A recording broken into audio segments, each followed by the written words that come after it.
You may or may not have heard of CryptoZoo, this being an NFT project that Logan Paul, a well-known established YouTuber, content creator, he came along and decided that he wanted to make his own NFT project. And well, the launch of this project did not go well. This has been largely covered by other YouTube channels, but we do have an update here that I want to focus this video on. I am not a financial advisor. This is not financial advice. Everything I'm sharing is my own opinion. It's my own research. I highly encourage you to go do your own research.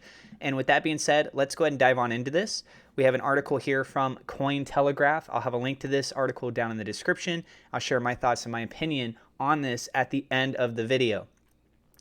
Logan Paul unveils $1.5 million CryptoZoo recovery plan. As part of the plan, Logan Paul stated that he will commit 1,000 Ethereum to repay disgruntled investors that want to make an exit via burning their CryptoZoo NFTs.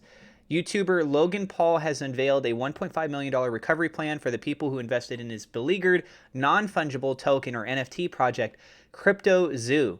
Announcing the move in a video shared via Twitter on January 13th, Paul reiterated that he is no longer looking to sue fellow YouTuber CoffeeZilla for defamation over accusations he made in a critical series of videos on Paul's NFT project. Logan Paul here saying my three-step plan for CryptoZoo, including a $1.3 million rewards program for disappointed players. Thank you at coffeebreak_YT. What I want to point out to you guys before I do continue on with this is that when he tagged CoffeeZilla here, he previously had CoffeeZilla blocked. So CoffeeZilla couldn't even try to directly DM him over on Twitter. CoffeeZilla, according to his videos and everything else that we've seen being followed up with this, even suggested from that of Logan Paul, was communication via Instagram. As such, Paul emphasized that he is instead focused on fixing CryptoZoo, delivering on the roadmap, and making things right with fans and investors. The fact is, suing CoffeeZilla is not going to help CryptoZoo holders, so I do need to focus my attention where it should be, which is on fans and supporters of me. Paul outlined that his recovery plan consists of 3 stages. Firstly, he and his manager / CryptoZoo co-founder Jeff Levin will burn their Zoo token holdings so that they, quote, have no financial upside in the game, and so that the token supposedly has more value. Secondly, he claimed that he will personally commit 1,000 Ethereum as part of a rewards program that enables disappointed investors to burn their NFTs to get the initial 0.1 Ethereum, or $150, mint price back. King Bob points out here, Logan's solution still leaves participants shortchanged, where we can see the egg mint 0.1 Ethereum, $350 value, egg refund 0.1 Ethereum, $150 value.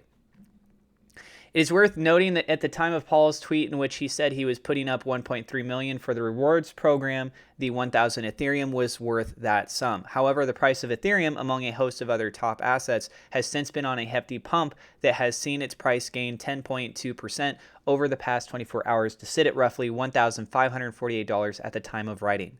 Finally, Paul noted that the third stage is to obviously finish and deliver the game as outlined in the white paper, which was initially touted as a play-to-earn game that involved breeding animal NFTs to receive Zoo token rewards.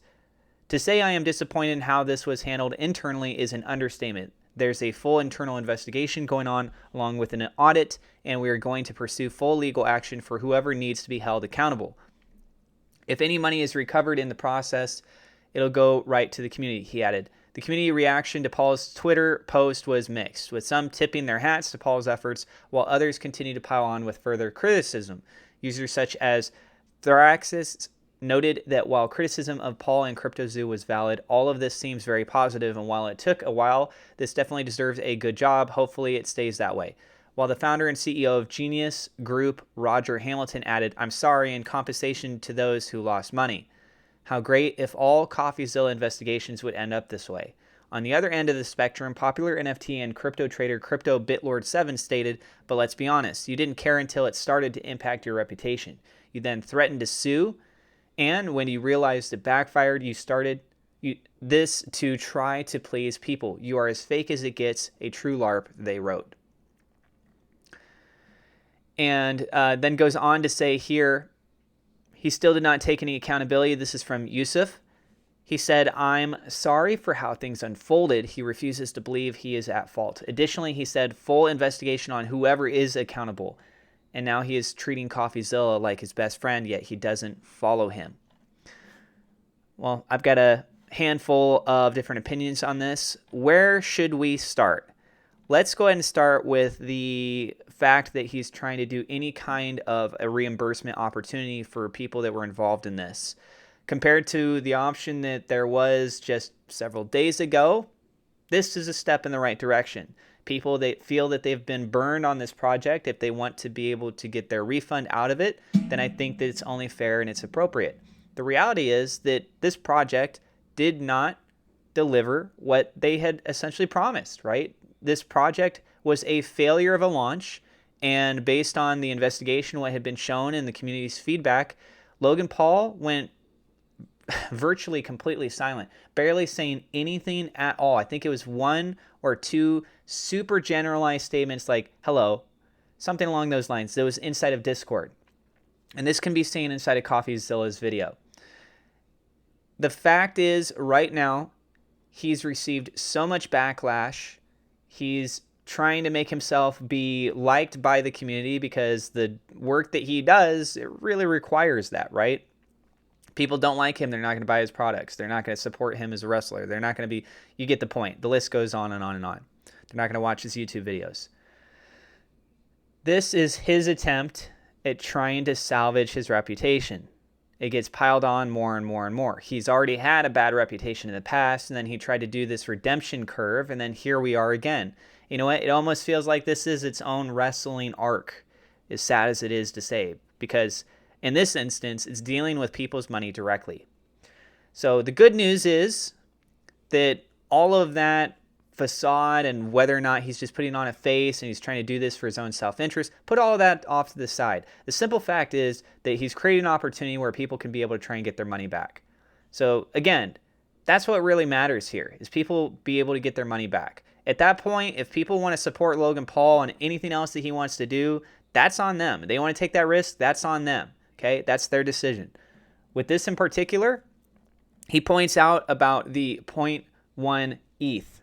Yes, the price of the Ethereum is different than what it was before. That's relative to dollars. But I don't really feel that this is fair to try and make people say that, oh, you know, instead of the 0.1 Ethereum, he should make it more than 0.1 Ethereum. That's not what people spent in order to mint. They spent 0.1 Ethereum. If they spent 0.1 Bitcoin, it should be 0.1 Bitcoin. You get back what you put in. Even though the price of the market has itself changed, he himself has not gone in and manipulated the price of Bitcoin so tremendously that we're seeing it at where it's at now because of all that, right? It's absurd for anyone to think that all of that rests on his shoulders. So I don't agree with people that are trying to say that the refund should be worth more because it's relative to dollars.